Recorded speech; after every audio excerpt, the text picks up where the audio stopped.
So I just got done watching the Super Mario Galaxy movie, and it was a night to remember. It was an eventful film. It was, dare I say, just okay. And that's coming from a Nintendo Mario Shield McGee over here, so if I didn't think it was all that good, then ooh, I don't want to know what other people are thinking. I will be talking plot spoilers, so don't watch this video if you don't want anything about the plot spoiled.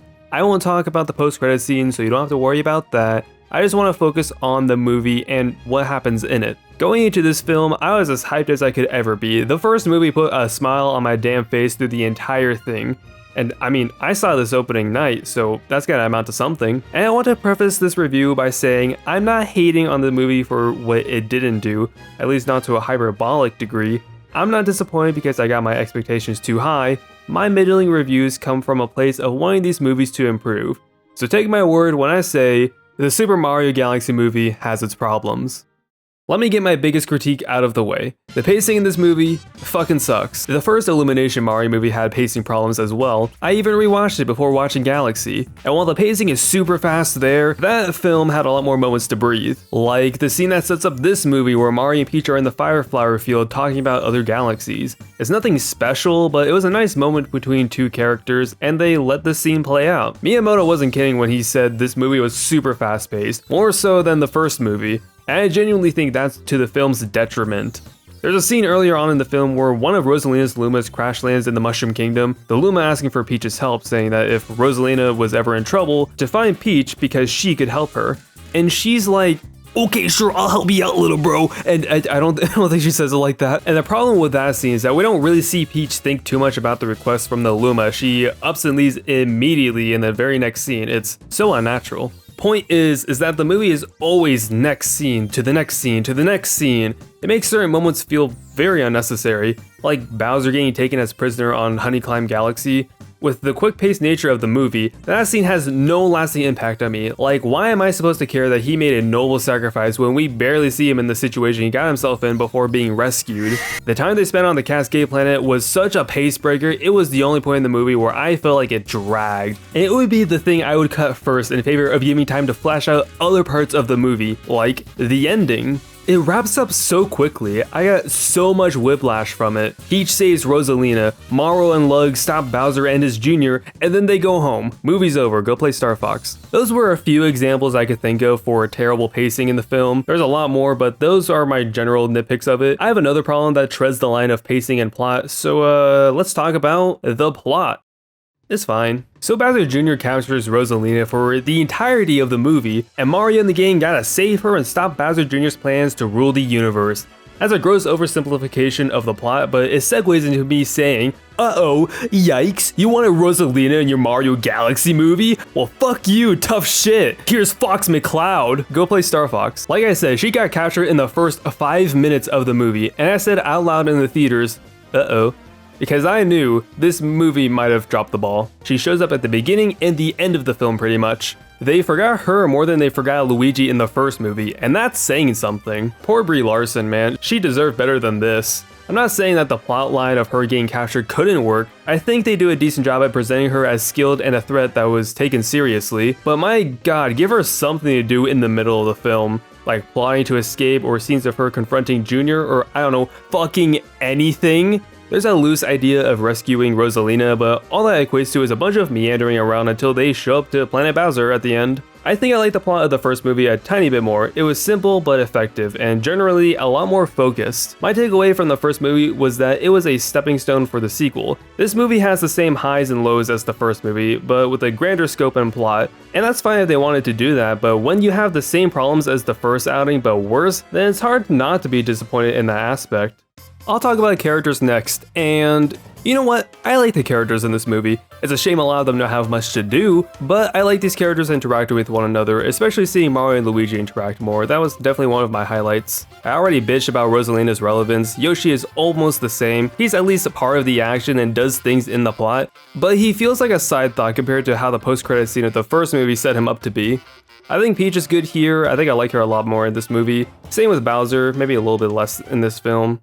That leaves us with Bowser Jr. and Fox McCloud. Bowser Jr. I actually really enjoyed. I really liked his relationship with Bowser. I thought the puppet show he put on for his son was really cute, and while I liked what we got, I would have liked a deeper exploration of their bond. And when I say that, I don't mean like I want to understand the complexities of these characters to the tiniest detail. All I'm really asking for is more moments between the two, because what we got I genuinely liked, and I think that's a good part of the film, but I think it could be fleshed out a bit more. And Fox McCloud, who probably has more screen time than Rosalina. He's already getting slandered on Twitter for that. And while yes, that does really suck, I mean, I don't know, I like his inclusion. It's fun, it's not his fault he somehow drives the plot further. His introduction is done really well, and I think his characterization is really spot on. Why is Fox McCloud the most interesting character in a Mario Galaxy movie? I don't think the characters are the problem with these films, they're honestly the selling point for me. They just aren't given time to have meaningful moments or interactions or even character arcs. There's bits and sprinkles of cute dialogue in there, but it's all supplementary. None of the conversations these characters have go on for longer than 30 seconds because we gotta get to our next action set piece. Like, we find out that, add a loud blaring alarm sound for the spoiler.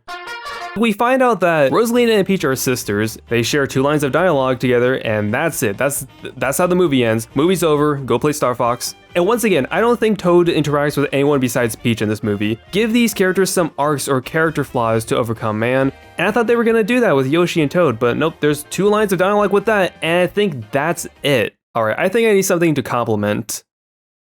I like Luigi. Oh, yeah. The voice cast doesn't bother me anymore, and dare I say, Chris Pratt Mario is good. Still an odd choice, but you know, if you look at Emmett from the Lego Movie, a pretty happy-go-lucky, everyman kind of guy, that kind of applies to Mario as well. I think the cast does a great job in this movie. It's nothing to the candle of hiring actual voice actors, but I think this is one aspect this movie improves upon from the first.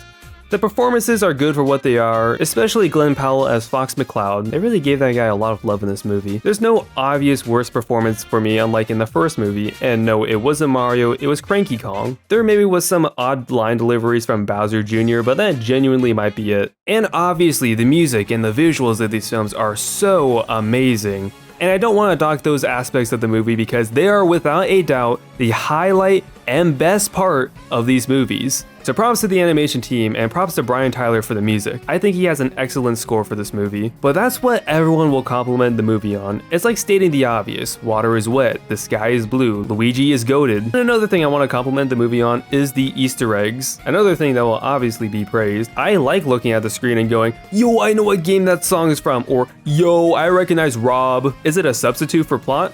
Fuck no, but is it still something I get enjoyment out of?